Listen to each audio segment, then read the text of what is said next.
Dear Family is a podcast hosted by Rachel Steinman, a writer, an educator, and a mental health advocate. And Rachel gets us up close and personal, so we feel a strong connection, familiarity, and comfort with her guests. Dear Family will explore many angles of mental illness, including isolation, drug addiction, and even suicide. Sounds like fun, huh? Well, you'd be surprised, actually, because once we get so invested with Rachel's guests, we can actually relate to many of the issues that naturally arise during her conversations, and what often follows is a knowing laughter. So yes, expect tears of heartfelt empathy, but don't be surprised if you chuckle now and then. So settle in and join us as we search for true healing and journey with Rachel and her most interesting guests. Debbi Zlotnick Chanin is from Johannesburg, South Africa. Her father, Harold, grew up in a black hat Orthodox Jewish culture and rebelled against his upbringing by marrying Mac, a wild at heart and very free-spirited woman. When Debbi was 16 years old, her parents and younger brother left South Africa to move to Los Angeles, leaving behind the atrocities of apartheid and the fear her brother would have to go into the army. Debbi met Erez, a fellow South African living in Los Angeles, when she was just 19. She married him 5 years later. Wanting to get away from their large, complicated families, they moved to Atlanta, Georgia to start their own family. Debbi studied culinary arts at the Art Institute in Atlanta and became a personal chef, working as a dietitian. Debbi and Erez moved back to Los Angeles in 2008 with their 3 young daughters, Shira, Emma, and Talia. Besides loving being back in Los Angeles with her extended family and her role as a mother and home cook, Debbi loves her job as a server at True Food Kitchen in Santa Monica. When Debbi moved back to Los Angeles, she enrolled in the Landmark Forum with the goal of understanding her relationship with her father, leaving her with tools to accept and love him. And so, when her father shot himself after a fight he'd gotten in with her mother, the tools Debbi learned at Landmark Forum years earlier came flooding back to save her. Whereas Debbi's brother and mother were consumed with blame, guilt, shame, and sadness, and even separated from each other for 4 years, Debbi remained the peacekeeper with the understanding her father's suicide was the result of mental illness. Debbi is here today to talk about how to cope with a loved one's suicide and to discuss warning signs to prevent a tragic loss of life. Hi, Deb. Hi, Rach. Hi, honey. So I want to tell our listeners a little bit about you. So you and I met in high school after you had just immigrated here. And Yes. I was so intrigued by you because you were a Jewish South African girl with this really cool accent. You had the thickest blonde straight hair I had ever seen. Like literally, I think you could make 4 ponytails to my one. And you had this contagious belly laugh. And we'd only known each other briefly when my childhood best friend was killed by a drunk driver and Sharon was only 15. Yes. And through my immense grief and my confusion and my tears, you came and you just sat by my side and you showed me what friendship meant. And I will never forget it. It means so much to me. And, you know, also when I met your mom, who is known as Mac Africa, I was thrilled someone else had a wild mother like mine. Your mom was just so cool, and she invited us to all of her parties. She was known for this hat party. And Yes. she wore big beaded African jewelry. And she also had those big belly laughs and a huge personality. And our moms became friends. And they took us to Ocotillo for spring break, That's which was like, you know, right. the Palm height of Springs. Palm Springs spring break. And our moms were known as the cool, wild moms that we loved hanging out with. But, you know, of course, I'm sure we look back. I mean, I definitely do and realize that for my mom, it was mania. But Debbi, I want to ask you about this specific memory that I have. So do you remember when your mom took us girls, and our friend Becky included, she likes to go by Rebecca now, to a nightclub downtown? And I think we were only 16 years old and had never, well, I personally don't ever remember going to a nightclub before. And she helped dress us up into like really funky outfits, and we had the best time. And I don't remember. You don't remember this. Okay, so don't. I do, because at one point we were like falling asleep in like some booth or something. And it was 2 a.m. and I was like, okay, good. Finally, I can go home. And your mom realized that it was daylight savings and that we had another hour. Oh, wait, I do remember this. I'm remembering it's coming back. And she pushed us to stay out till 3 a.m.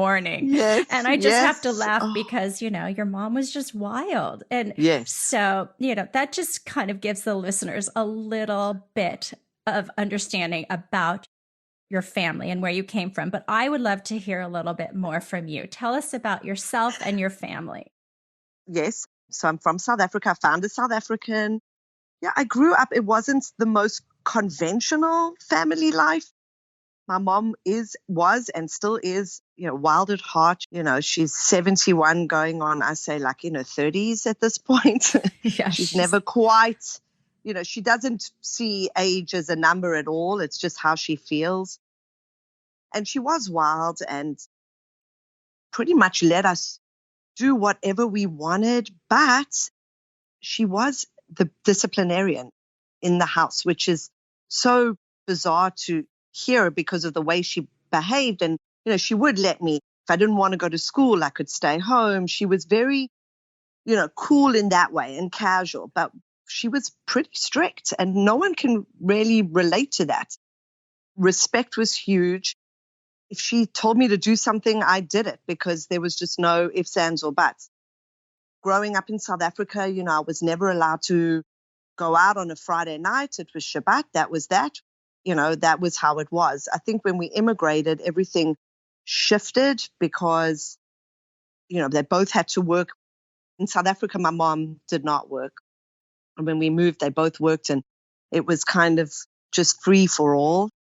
But she still, I don't know, I guess up until that point, it was instilled in me that, that I had to respect my parents and I couldn't just, I never snuck out. I never lied. I never broke curfew. And I was always very honest with my mom. If she asked me something, I would tell her. She knew, what was going on with my boyfriends. And we had a very open relationship. I never felt like I had to hide anything. So as crazy as she was and cool and fun-loving and all of that, there was a boundary. There was a parent-child boundary. I think that changed obviously into my 20s where, she kind of considered me more as a friend than a daughter. And that's when things got a little bit blurred. But growing up, I definitely felt very stable. I didn't feel like I was in this house that was falling apart because my mom was going out and partying and going to clubs and having parties and drinking in front of me. And, she smoked marijuana in front of me from a very young age. And I would ask questions about it. And because it was such an open line of communication, it was something that I didn't delve into. I remember in high school, I actually remember going here in the US. So was very, what's the word? In South Africa, I felt very protected, right? We lived in this little bubble in South Africa. And then when I moved, it was such a major culture shock. And to see all these kids, I remember going to a party and seeing, cocaine for the first time. And I was absolutely horrified. And I called my mom and I said, you have to come pick me up. Like I was completely freaked out by illicit drugs and alcohol. And everybody was just, I think it's such a stigma in the US because of libel that nobody could drink. It was such a no, no, no. But in South Africa, growing up, it wasn't a big deal. You could drink a beer if you were 15 or 16. There wasn't zero tolerance. And I think that I find that that's over here, there was zero tolerance. So the kids went crazy, right? And I never had to do that. I didn't have to sneak alcohol in. If I wanted to drink, I could. So it was never that much of a rush for me. What about your current family? Do you find that you parent the same way? No, not exactly. Right. I am definitely like, my girls, my older girls who are now 18 and 20, throughout their high school, if they had a boyfriend, the boyfriend was allowed to sleep over. And we're talking like a boyfriend each at this point. So they weren't, crazy. They didn't have boys in and out of here. So very open like that. Also very open in communication, talking to them all the time. I have to know everything. So I'm constantly, asking questions about their friends, about what's going on. I do have rules. I never gave them a curfew, but I never needed to. They just have to tell me what time they're going to be home, and they had to be home by that time. If they weren't, then there would be a punishment. So I'm not like strict along those guidelines. So it's like mutual respect, and they had nothing to rebel against. Never. And they never did.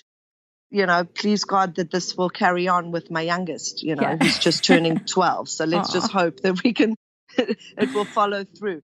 But yeah, if they had friends over here, I wouldn't allow alcohol where my mom did allow that, right? I was allowed to have friends over and drinking parties and all that kind of parenting styles stuff. were a lot different in the 80s, at least for us in the Valley, growing up in the San Fernando Valley. Very different. I was not allowing friends to come over and, get wasted in my home. That was never happening and still does not. Even now, even though they're adults, I still don't like it. Right.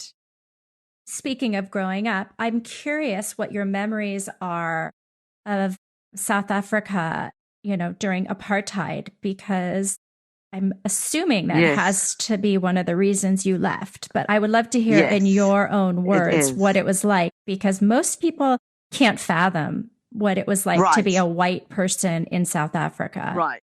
Well, of course, I didn't know any different, right? So that was my life. Obviously, growing up in apartheid, we were all in white neighborhoods and white schools, and the stores were white and the restaurants were all white. So you didn't know any different. That was just life. But I will say this, I was always uncomfortable growing up about it. I would question it. I was uncomfortable having, a full-time maid. Not uncomfortable having her. She was wonderful. She was like a mother to me. And it's very similar to the movie The Help. That is basically how I grew up. So my maid was like a mother to me, but I was never comfortable giving her orders or asking her to do things for me. It was something that was instilled in us from my mom, who, I always say that she's this, a Black African woman trapped in the Jewish white woman's body. She really, really related to the Black culture. She got very involved with the Zulu tribe. She studied to be a Sangoma, which is an African witch doctor. And so she had a love of the African people living in South Africa. So it was always not comfortable, but also I didn't question it. I wasn't protesting or questioning why all of these things were happening. I was just kind of living my life, right? I didn't know any different. Obviously, when I moved to the US, and it was amazing going to school, in interracial school. I'd never done that before. It was amazing getting to know, kids of another color other than white. I remember, I think the first person I ever spoke to, it was Casey Bridges. And I was just blown away that I could have friends. You never ever saw kids of your same age. And he wasn't even, I think he was mixed, right? Well, no, I think he is Beau Bridges, the actor's son, and he's Black. Very handsome, by the way. Very, yes. Yeah, it must have been a culture shock. Yeah, it was a big culture shock. But it was also exciting. Living in South Africa, I never met a Black African that was my age. Never in my life. How interesting. I never got to speak to anybody, not a teenager. True segregation, yeah. Yeah, exactly. So to come here and to be able to do that was amazing. I did like that. And, I love that your mom, what did you say about the Zulu? She did. She studied and went to Zululand, which is outside of Johannesburg, pretty far. It's by Durban. And she lived there for a few months to study to become a witch doctor these days, called Sangomas. And I don't know if you remember, she used to carry around like a beaded African stick, Rachel. I don't know if you ever remember that. I remember your mom with she had colored extensions. She always wore the jewelry. It was this African spiritual jewelry. That was her business for many years when we first moved here. And she would go back to Zululand and she would sit and design the jewelry with these Africans living in huts. The jewelry. That's where she got all the jewelry from. Yeah, I remember, you came to Birmingham High School, and then next thing you know, all of us Valley girls are walking around with our beaded necklaces and bracelets and bracelets. And your mom was like a trendsetter. It's so amazing. So let's now talk about your dad. So tell us a little bit about him. Okay, so my dad was a really, really quiet guy, an intellectual. I always describe him as a wallflower. He was really quiet. He was always reading, shy. He had a really, really sick sense of humor, just not sick in the way like bad. I mean, just on sharp sense of humor. He was a funny guy. When he did say something, it was always pretty funny. He'd always have everyone cracking up. But he was quiet. He didn't play a big role in my upbringing. He was there. He let my mom, she's a very forceful personality, and he just let her take over, bringing us up. She had enough personality for both of them. For both. So he took a step back from all of that. He never disciplined us. He never raised his voice. He never punished me. He was just there, and I was always pretty resentful of that. I did not like that he did not take an active role in bringing us up. I feel like he left it all on my mom's shoulders, and I blamed him a lot growing up in that respect. I didn't respect him.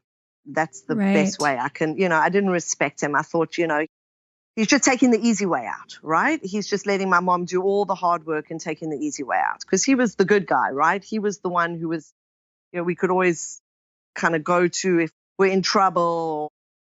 And, he wouldn't tell my mom, if I had done something really bad, which I think it was one time I got suspended from school here in the US. Oh and I never told my mom. I told we were Surprise, trying to sneak off campus. Yeah, surprise. I never told her until many, many years later, so he would be the one. But, I just felt like it was a cop-out. And especially when I became a parent, I was like, ooh, that was really easy for him, Right. But, he was always around, very reliable. He made a great effort with my kids and my nephews, my brother's 2 boys. He had a better relationship with his grandchildren than he did with his children, I feel. For me, I think my brother and him had a different relationship. Well, so do you believe that he was quiet in the background because he suffered from depression? Yes. Or okay. Yeah, now I do. But I never knew that, right? That was his personality. I do believe that a big shift in that came when we immigrated. My dad had just turned 40 and we left South Africa, very successful business and extremely successful.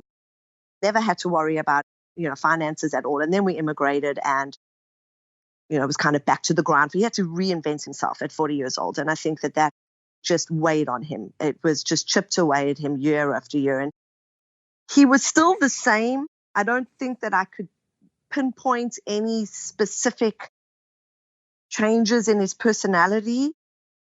I would say probably maybe 5 years before he committed suicide, I did notice him being, much more withdrawn, if that's even possible, than he was before. At least before he was coming to social events and, family gatherings, kind of conversing with people, then he just stopped. He would come, but he would just sit in the corner, be very quiet and I have not to really say, talking to anybody. For, our listeners, that's a very big warning sign, is when people become incredibly kind of reclusive and don't want to get involved in anything social. It's a big warning sign. And, one of the things that you can do is to just continually reach out. And even if they say they don't want to go or they don't, is to still say, okay, well, then I'm going to come over there. Or are you sure? And just kind of, absolutely not give up on somebody. No. But you don't know that when you're in, the warning signs are sometimes subtle.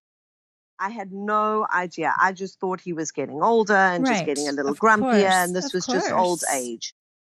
He did lose a lot of weight, but that was because he You know, he wasn't a healthy guy. He smoked Camel Plain cigarettes his entire life up until the is day that like he no died. filter? Is that what That's that means? no filter. Oh my gosh. No filter Camel. I mean, the worst of the worst. Oh my gosh. And he drank, you know, a minimum of 6 beers a day. I want to say it was probably close to a dozen every day. He was always drinking beer. You know, he had a triple bypass and then he had a double bypass. It was just like within a 3 or 4 year span.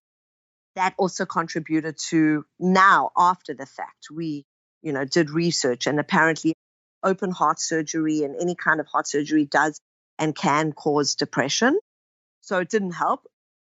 And so he lost a lot of weight. Looking back, I should have realized he didn't want to get better. He didn't really care about being healthy as much as I, you know, begged him. And I would say to him, please, you got to do this. You've got grandchildren. At the time of his first surgery, I was pregnant with, you know, my youngest daughter. And I was like, are you going to be around for her? Because of the way you're carrying on. But now I realize he just didn't care. Right. And that is the bottom line. And so Right. now I can kind of put the pieces of the puzzle together. You know, I thought he was just being selfish. You know, I got angry with him. A lot of the time I was angry with him. I just couldn't wrap my head around it. But now I realize he just didn't want to live. He didn't care.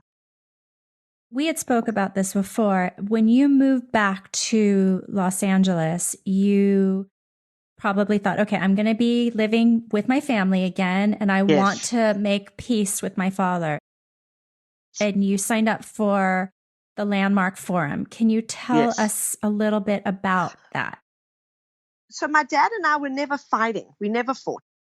You know, we never raised voices. It was a very normal relationship. He didn't feel what I was feeling, right? It was all me. I felt like there was such a distance between us. I didn't feel like I knew my dad. He never opened up to me. He never talked about his childhood. He was very closed about his personal life growing up. So I wanted to have an understanding of how I needed tools to move forward with him. So I was very skeptical. You know, I'd heard a lot of different scenarios. It's very cultish and, you know, they try and rope everybody in and it's a money making scheme. And, you know, so I went in trepidatiously. I will say this. I was like, okay, let's see what this is all about. But it was truly transformational for me. It was the most incredible experience. And it did absolutely make me, it was like the clouds opened up and there was clarity in my relationship with my father and how I viewed it, right? So it was all about what I had made up in my mind about how my father should be, because I'd modeled up this perfect scenario on how a dad should be behaving, right? But obviously it's case specific, everybody's different, and it made me accept and love my dad for who he was, as just the human being that he was, right? He did everything he possibly could. He provided a roof over our head. He fed us. He was never abusive. He was kind. He was always there if I ever needed him to be. He did make an effort, an incredible effort with my children. When we were living in Atlanta, he would come every Christmas for 2 weeks just by himself to spend time with us. And I realized in Landmark Forum that I always felt loved by him. It was one of the questions. They said, well, did you feel like your dad didn't love you? And I said, absolutely not. I always felt loved by him. He just didn't show it affectionately. He never held my hand or hugged me or kissed me. And I craved that. I wanted that, right? And I was like, well, how am I going to make my dad do this? And that's actually why I went to Landmark. I thought, well, I'm now going to make my dad be affectionate to me and show his love to me, right? And obviously that never happened because that's not the person that he was. And he was incapable of doing that. And I forgave him for that.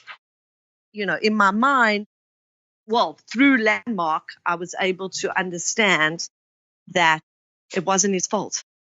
And I just, you know, I absolutely accepted him for who he was as a person. There's something very healing about forgiveness for yourself, right? Like to just kind of let go of it holds you. Yes, it was any kind of resentment or anger or anything like that. It actually ends up punishing you. So if you can forgive, it lightens you, right? Right. And I felt this big weight off my shoulder. And actually, during the seminar, there was another person there that was talking to you in a room with probably about 150 people. And everybody shares their experiences or what they want to get out of Landmark or what their issues are.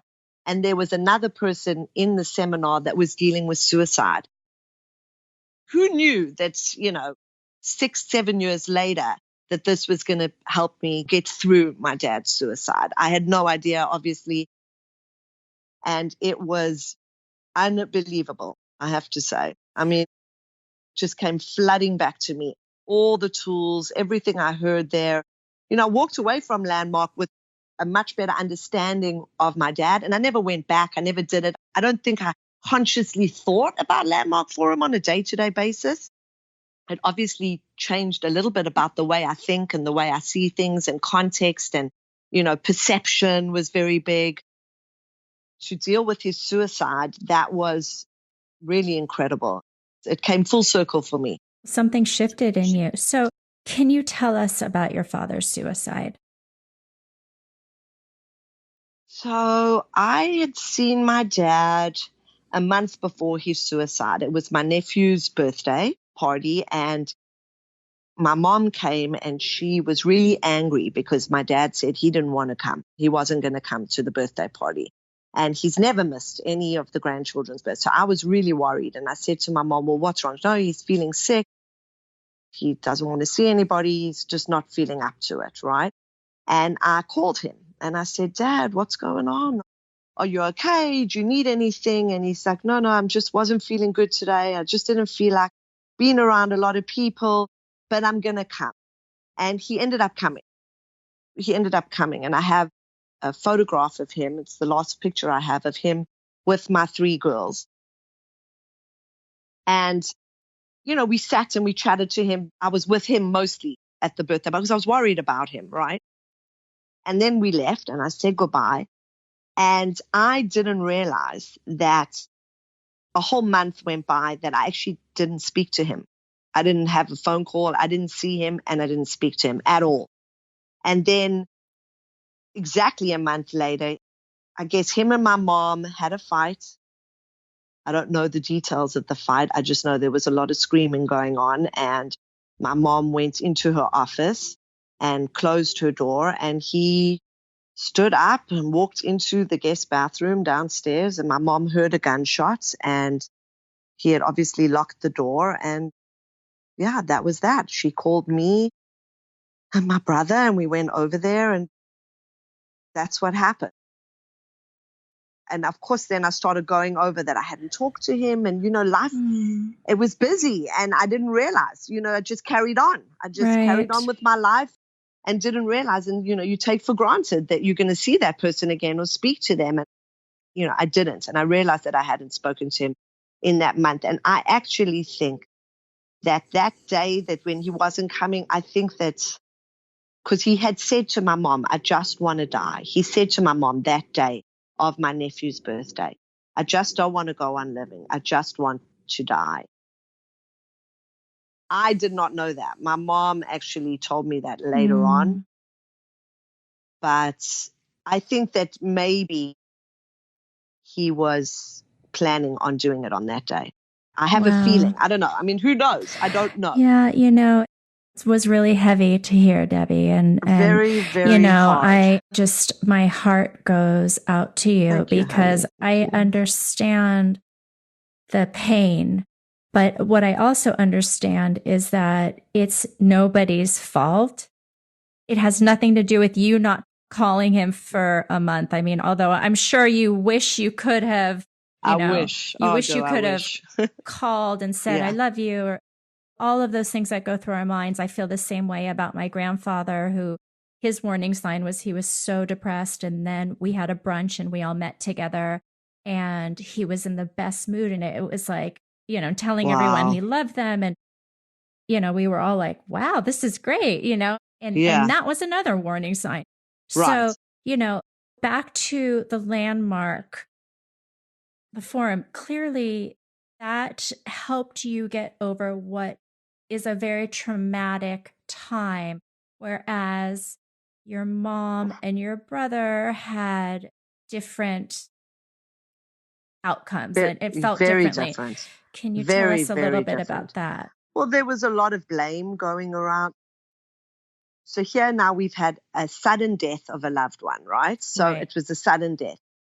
So I was able to just focus on that and not add the extra layer of the suicide on top of that, right? That was pushed out completely for me. It didn't matter to me that he committed suicide.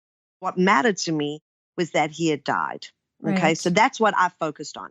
Right. Whereas my brother and my mother were consumed with the act, okay, the actual suicide. They could not get past it. My mother had a tremendous amount of guilt. Obviously, she had just had a huge fight with him. They had not been happy for the 5 years previous, right? Their marriage had not been good, probably longer, but I was aware of it for about 5 years. And so she had terrible, terrible guilt. She felt like she absolutely drove him to it. It was her fault. So she couldn't get past that. My brother, he blamed my mother. It was her fault. He absolutely blamed her. And, they had their own separate altercation, which you said before, they didn't speak for 4 years. I mean, till literally a year ago, they came together. There was a lot of repairing that had to happen with the two of them. And it did. I forced my mom into therapy. She'd never done it. She always refused it. I always believed that, I believe that everybody should go for therapy, even if you feel like you don't need it. I think that I encourage it.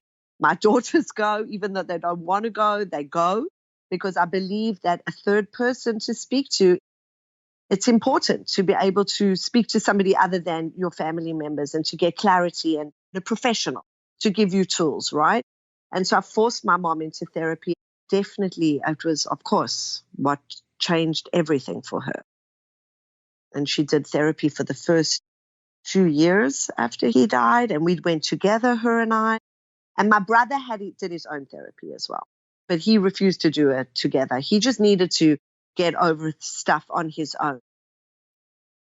And I think that, finally, my mom realized that none of us have that kind of power. None of us have that kind of power that you can make somebody commit suicide. There's no way. It was going to happen. Somehow, that was how my dad was going to die. And we realize that now. He bought his gun 10 years before he even used it. So I think that there was some sort of thought process going on in his head. Yeah, he was probably struggling with that for many years. When I finally discovered my grandfather's suicide note 24 years after he had jumped from his high rise, it said, I can't do this anymore. Written this note 10 times. So, it showed me that, yes, it seems impulsive. It seems like a split decision. And the truth is, a lot of suicides are preventable, right?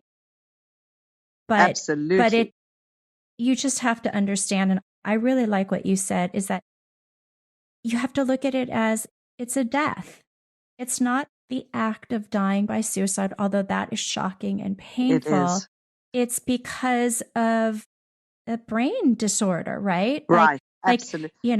He had depression that just made him ruminate on these ideas. Right. But, one of the reasons why you are so bravely speaking up and why I'm talking about this is because there is hope, right? And there is recovery.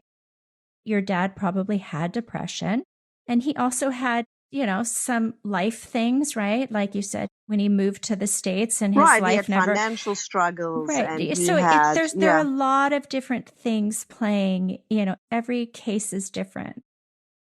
I'm really happy to hear that your mom and your brother are doing well and healing. And I'm really proud of you for being that kind of like peacemaker and catalyst and Right. able to see clearly. So Yes, Deb, yes, I was lucky. with everything, that you've dealt with and, understanding that it is mental illness. And if you could write your younger 20-year-old self a love letter, what would it say? Okay, firstly, I would have read Total Money Makeover by Dave Ramsey. Okay, good to know. I would have done that when I'm 20 and not now, like whatever, a couple years ago. Yeah, that was an incredible book. I'm making my girls read it so that they can get Great. prepared I'll for have their to read it. financial future. It's incredible. And, I've thought about that question, and I don't know. In regards to my father, in regards to that, I think I did do what I could, but only in my 30s, right? I try to make peace with him. So maybe in my 20s, I would have been a little bit more forgiving. And I would have written to myself, like, just, appreciate that you have a kind, loving father and mother and family, and just to be grateful. I think gratitude comes much later in life. I think that when you're young, you don't realize how important it is to be grateful just for the tiny little things that you're given every day. You take a lot for granted in your 20s, for sure. I think gratitude would be my biggest gift to myself in my 20s, for sure. Yeah, and gratitude is, kind of the open path to happiness. Yes. So I totally agree with that. Speaking of happiness, do you have any happiness habits, or is there anything you do to keep you feeling great and well? I wouldn't say habits. I do yoga, not as much as I should, but I do that.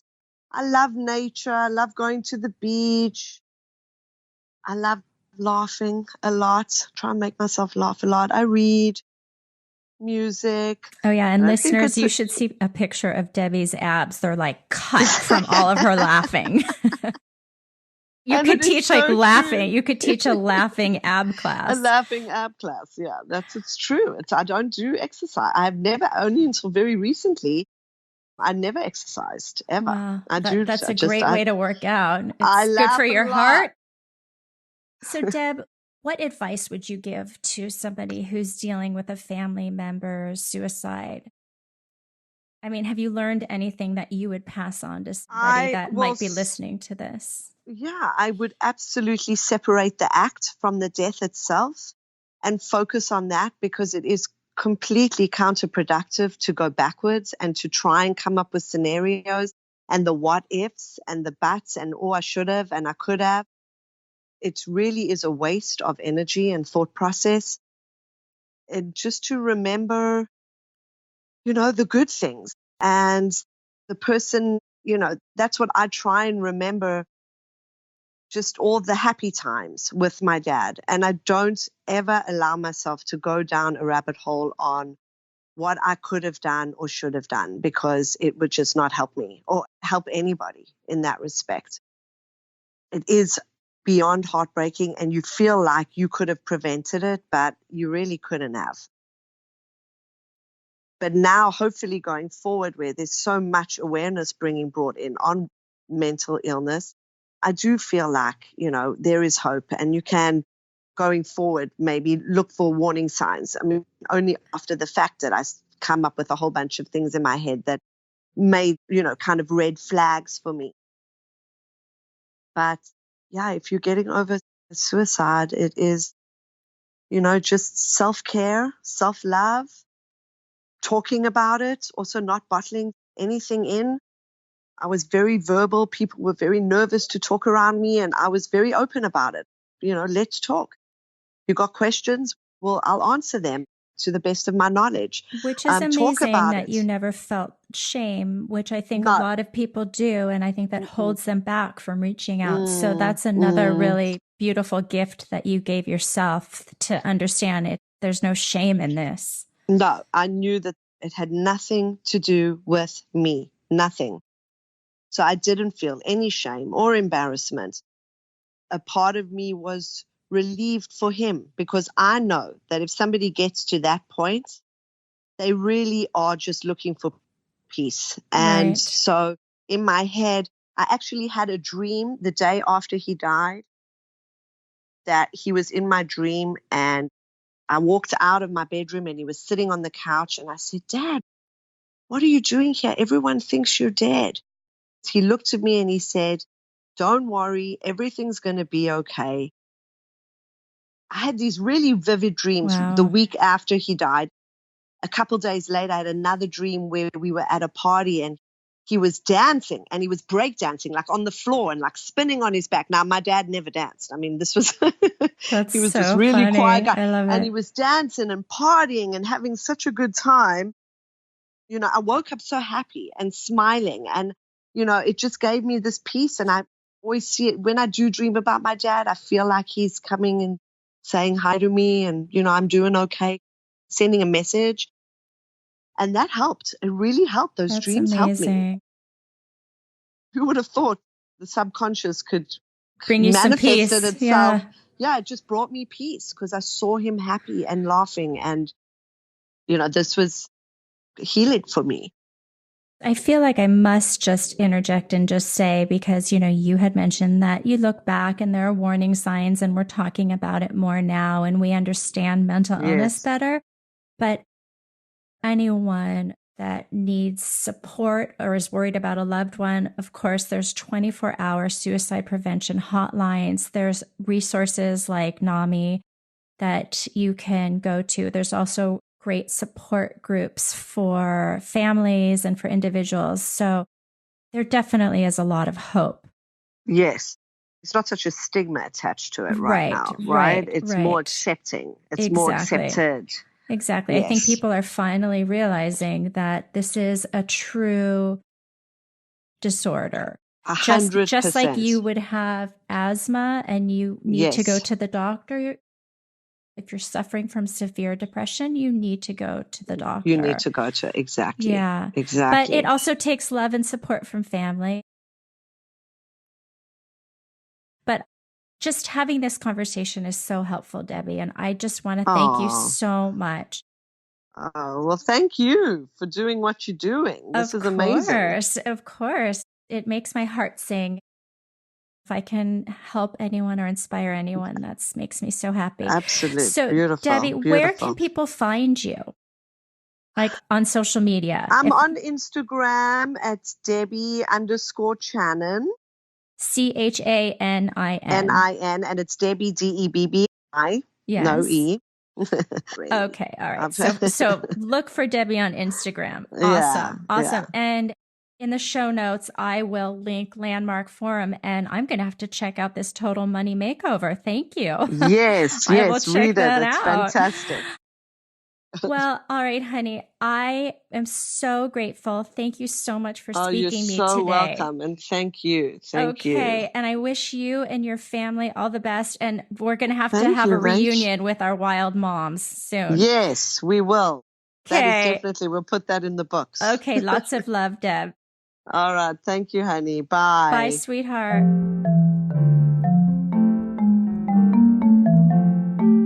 I want to thank Benjamin King for his heartfelt intro to Dear Family, as well as for helping me produce this podcast. And thank you to Ari Silberman, our audio engineer and composer. This is Rachel Steinman. For more information or to contact me with any questions or comments, please check out rightnowrachel.com. That's right with a W.